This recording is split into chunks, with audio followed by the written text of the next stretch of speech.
सबको जय मसीह की। प्रिय, आज के दिन में हम परमेश्वर के वचन से मनन करेंगे। एफेसियों की पत्री पहला अध्याय की 3री आयत में पौलुस हमको परमेश्वर की गहरी बातों को सिखा रहा है। तो वो ब्लेसिंग के बारे में सिखा रहा है। हमारे प्रभु यीशु मसीह के परमेश्वर और पिता का धन्यवाद हो कि उसने हमें मसीह में स्वर्गीय स्थानों में सब प्रकार की आशीष दी है। तो इस अनुग्रह को कुछ लोग बड़े खुशी के साथ ग्रहण करते हैं, लेकिन कुछ लोग बोलते हैं ये तो आत्मिक आशीष है, सब प्रकार की आशीषें दी करके, लेकिन ये तो स्वर्गीय स्थानों में रखा है। और इसको अगर आप स्पिरिचुअली आपको समझ में आए तो आप खुशी से उछल के प्रभु को धन्यवाद करेंगे, क्योंकि उसी अध्याय की एफेसी पहले अध्याय की 17 में लिखा है कि हमारे प्रभु यीशु मसीह का परमेश्वर जो महिमा का पिता है तुम्हें अपने पहचान में ज्ञान और प्रकाश का आत्मा दे, और तुम्हारे मन की आंखें ज्योतिर्मय हो कि तुम जान लो कि उसके बुलाने से कैसी आशा होती है और पवित्र लोगों में उसकी मिरास की महिमा का धन कैसा है। पौलुस प्रार्थना कर रहे हैं, हे प्रभु, इन विश्वासियों को यानी हमको आपको कि इनकी आत्मिक आंखें खोलें, ताकि हम चीज़ों को 2 प्रकार से समझते हैं। इसमें दुनिया के बहुत सारे लोगों ने सिर्फ एक ही तरीके से समझते हैं, वो है बुद्धि से। दूसरा रास्ता है और सबसे बढ़िया रास्ता है कि हम विश्वास से जान जाते हैं। इब्रानी 11 में लिखा, हम विश्वास से जान जाता है कि परमेश्वर की वचन से पृथ्वी बनाई है।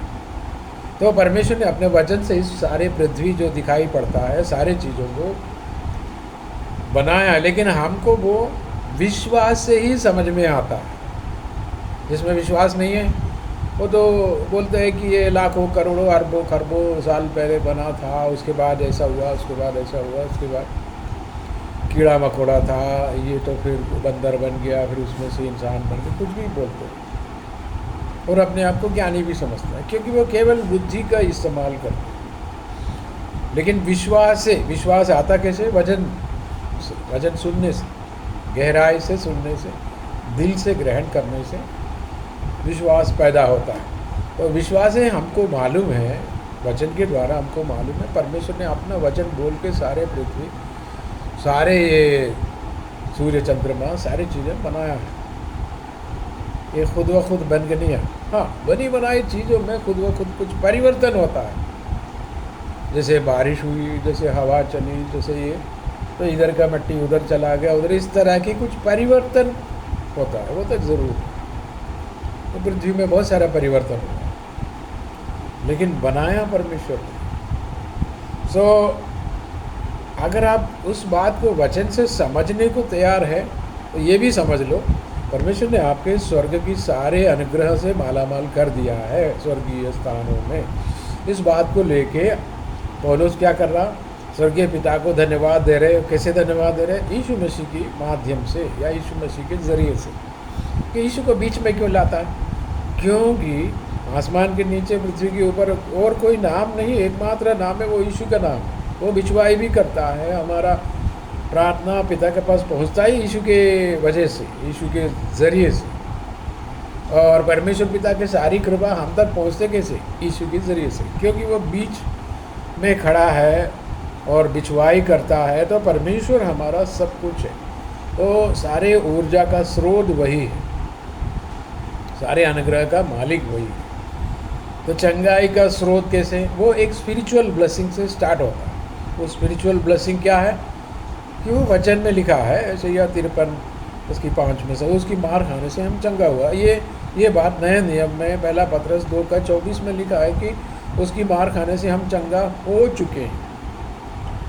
तो ये वचन जब विश्वास में लेता है तो वो ब्लेसिंग जो स्वर्ग से रिलीज़ हुआ, पिता ने रिलीज़ कर दिया, पवित्र आत्मा उसको लेके आ रहे थे, लेकिन वो उसी को दिया जाता है जो यीशु मसीह पर विश्वास करता, भरोसा करता, जो बिलीवर है। और एक बिलीवर के प्रार्थना के थ्रू जो एक अविश्वासी है या आधा अधूरा विश्वास में है, उनको भी अनुग्रह मिल सकता है वो, लेकिन टेम्पररी हो। तो परमेश्वर ने अनुग्रह जो है आपको अपना वचन से दिया। तो व्यवस्था विवरण 28 में व्यवस्था विवरण 8 अध्याय में 17-18 आयत में लिखा है कि मैंने तुम्हें धन बनाने की शक्ति इसलिए दी कि क्योंकि मैंने तुम्हारे पूर्वजों से अर्थात अब्राहम, इसहाक, याकूब से एक वाजा बांधा था।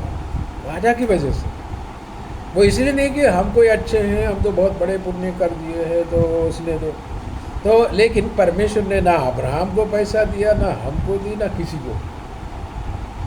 वो धन बनाने की शक्ति या सामर्थ्य या पावर दे देता है, उसके बुद्धि या शक्ति और सब मिलाकर एक ब्लेसिंग रिलीज करते हैं। तो ऐसा नहीं कि परमेश्वर वो स्वर्ग में कुछ नोट प्रिंट करके सबको बांटते हैं, और इस तरह का काम नहीं करते परमेश्वर। हाँ, परमेश्वर अपने स्वर्गदूतों को रवाना करके कई प्रकार की बरकत देता है लोगों को, लेकिन वो एक ब्लेसिंग रिलीज करते हैं। ब्लेसिंग जब आप उस ब्लेसिंग पर विश्वास करते हैं, विश्वास कैसे करेंगे? जब आपके अंदर एक प्रकाशन मिले तब ना। वो प्रकाशन आता कैसे? तो वचन से स्टार्ट होता, और वो जैसे जैसे प्रार्थना करते हैं और वो प्रकाशन बढ़ने लगता है। तो पौलुस खुद ही प्रार्थना कर रहे हैं, प्रभु इनकी आत्मा की आंखें, हृदय की आंखें जो बोलता है, हृदय वगैरह सब आत्मा को इंडिकेट करता है। वो मन की गहराई से स्टार्ट होकर आत्मा की उस क्षेत्र तक चले जाता, माइंड से ही कनेक्ट हो जाता है। सो उसको कुल मिलाकर हृदय बोलते हैं, वैसे भी बाइबल में बहुत बार बोला है उसको। तो इसमें ये नहीं कहा कि हम परमेश्वर पिता का धन्यवाद देते हैं कि जो हमको अनुग्रह देने वाला है कि जब उधर पहुंच जाएंगे जबकि उसने लिखा दे दिया, पास्ट टेंस, भूतकाल में बताया नहीं कि दे चुका है। कब दिया उसने? यीशु की मृत्यु के दिन ही ये हुआ, मृत्यु और जी उठने के उस प्रोसेस में ही कंप्लीट हो गए। और बाकी बचा क्या? बाकी ये बचा ये है कि हम यीशु को ग्रहण करें, विश्वास करें।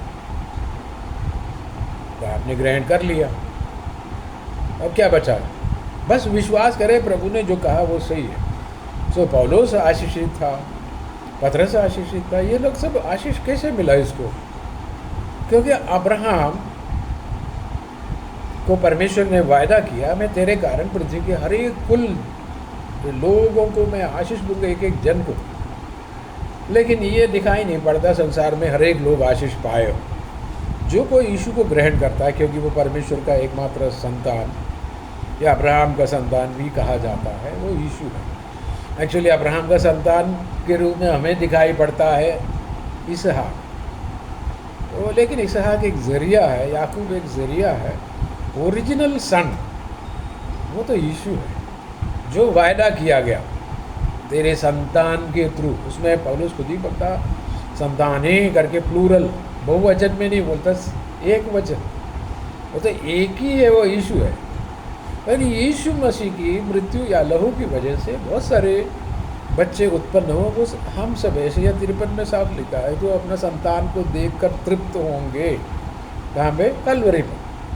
तो मृत्यु के समय में हमारे लिए कष्ट सह रहा था, उसकी मृत्यु और लहू के द्वारा हम सब पैदा हुआ या उद्धार पाया। तो उद्धार पाया तो परमेश्वर अपना वायदे के मुताबिक वो अनुग्रह दिया। ये नहीं कि तुम सिर के बल पर खड़े रहेंगे, पैर ऊपर करके तब मैं अनुग्रह दूँगा, ऐसा कोई कंडीशन नहीं रखा। विश्वास करने वालों के लिए रखा। मरकुस 16:16 में विश्वास करने वालों के थ्रू ये चमत्कार होगा, वो हाथ रखेंगे तो चंगे हो जाएंगे, अन्य भाषा में बात करेंगे, सांपों को पकड़ने का मतलब है कि उसके बिल में हाथ डाल के उसको पकड़ा, वो नहीं है। दुष्ट आत्मा को बर्बाद करेंगे, उसका मीनिंग। चंगाई के बारे में भी लिखा है। इस तरह बहुत सारे वरदान दिया है, शैतान के ऊपर पावर दिया है। तो यहाँ पर लिखा है कि हे प्रभु, सबकी आत्मा और हृदय की आंखें खोल दे, ताकि इनको समझ में आए कि तो इन्हें स्वर्गीय स्थानों पर बिठा। एक्चुअली हमको स्वर्गीय स्थानों में बिठा। तो लेकिन लोग बोलेंगे, भैया तो मैं तो इधर ही बैठा हूँ कुर्सी पे, नीचे ज़मीन पे, कोई स्वर्ग में थोड़ी। हाँ, शरीर के वास्ते आप तो इधर ही कहीं बैठे या लेटे या चल रहा है ज़मीन पे, हवाई जहाज में तो उसमें वो भी ज़मीन से जुड़ा है, ये भी सब। और लेकिन अभी तक स्वर्ग पहुंचा नहीं। लेकिन आप याद करो, आप केवल एक शरीर या प्राण नहीं है, अब आपके भीतर आत्मा है, आत्मा दिया गया है। वो आत्मा ऑलरेडी स्वर्ग से कनेक्ट हो चुका है। और जैसे एफएसी पहला अध्याय 18, 19, 20 वगैरह में जो लिखा, यीशु के साथ, यीशु तो खुद ही पिता के दाहिने ओर जाके बैठ गया सिंहासन पर। कितना बड़ा सिंहासन होगा उस सिंहासन में। यीशु के संग संग पूरी कलीसिया को जोड़ दिया। इसमें यीशु को सिर ठहराया गया है और कलीसिया को उसका अंग, शरीर और पैर, हाथ पैर, ये सब। तो फिर लिखा है कि सारे दुष्ट आत्मा की शक्ति, पावर, जो भी अधिकार है, इस सब को इनकी पैरों तले किया। यानी कलीसिया अगर पैर है, अगर शरीर है, तो यीशु सिर है, हेड, बॉस। तो ये पैर के नीचे है ये सारी दुष्ट आत्मा का पावर। ये तो बहुत बड़ा प्रकाशन है, इसको समझना इतनी यूँ ही चुटकी भर का काम नहीं है। थोड़ा सा मेहनत करना, वजन पढ़ना, प्रार्थना करना, तो प्रकाशन के लिए प्रार्थना करें, आप रिक्वेस्ट करें, तो पवित्र आत्मा हमारे दिल में इसका प्रकाशन डाल देते हैं। देखो, बुद्धि से समझना थोड़ा सा मुश्किल है, क्योंकि बुद्धि शरीर के अनुसार चलता है, ब्रेन के मुताबिक चलता है। बुद्धि इन बातों को मानता नहीं। बुद्धि शरीर की आँखों द्वारा या पंच इंद्रियों के द्वारा जो समझ में आता है वही चीज़ बुद्धि लेता है। और पंच इंद्रियों को ना स्वर्ग दिखाई पड़ता है, ना नरक दिखाई पड़ता, कोई चीज़ उनको समझ में नहीं आता। और इधर की सारी बातें उनको समझ में आता है। साइंस भी, गणित भी, ये सब समझ में आता है। और कंप्यूटर भी समझ में आता है, वो सब। लेकिन स्वर्ग ना तो कंप्यूटर है, ना ज़मीन, ना टीवी है, ना ये है, ना मोबाइल है, ये कुछ भी नहीं। स्वर्ग आत्मिक दुनिया है, जो कि भौतिक दुनिया की माँ है, इसके ऊपर है, उसी से बना है ये संसार। यरूशलेम हमारी माँ है करके बताता गलातियों की पत्री में। पौलुस खुद ही बता रहा है ये सब। पौलुस को किसने बताया? पवित्र आत्मा ने बताया। और जो कि आत्मिक दुनिया भौतिक दुनिया से बढ़कर है, ऊंचा है।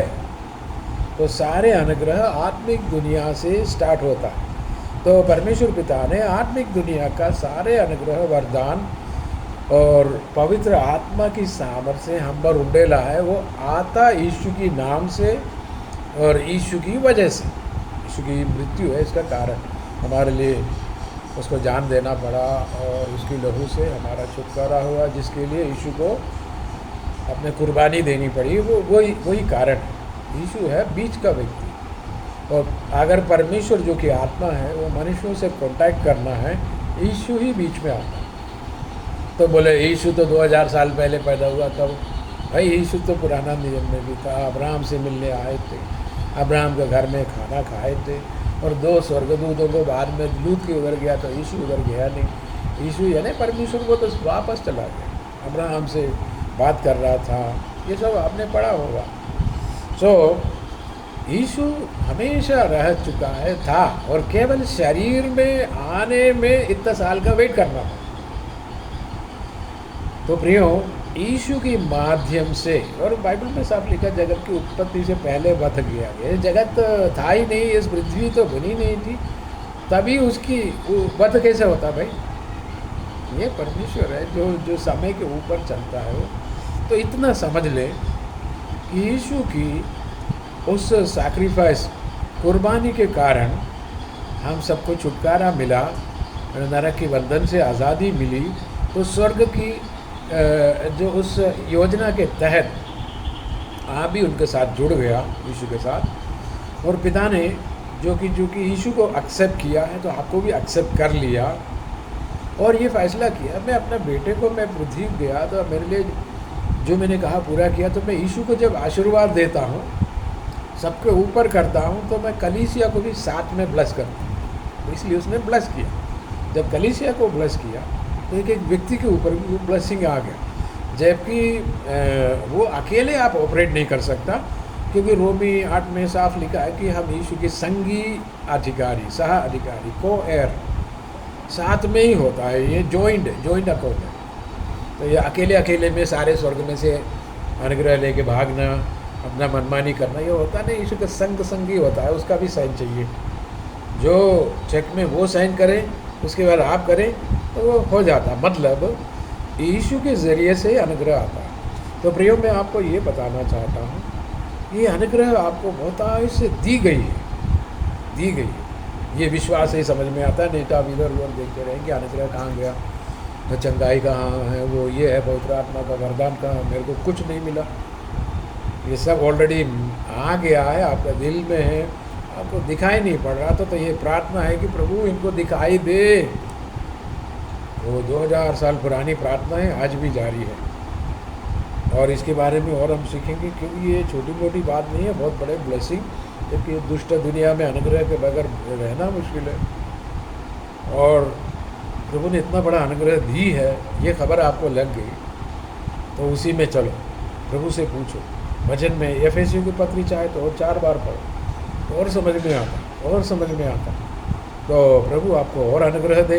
हम इसके बारे में और भी चर्चा करेंगे, जैसे प्रभु जैसे कृपा करे। God bless you. प्रभु आपको बहुत से आशीष दे। God bless you.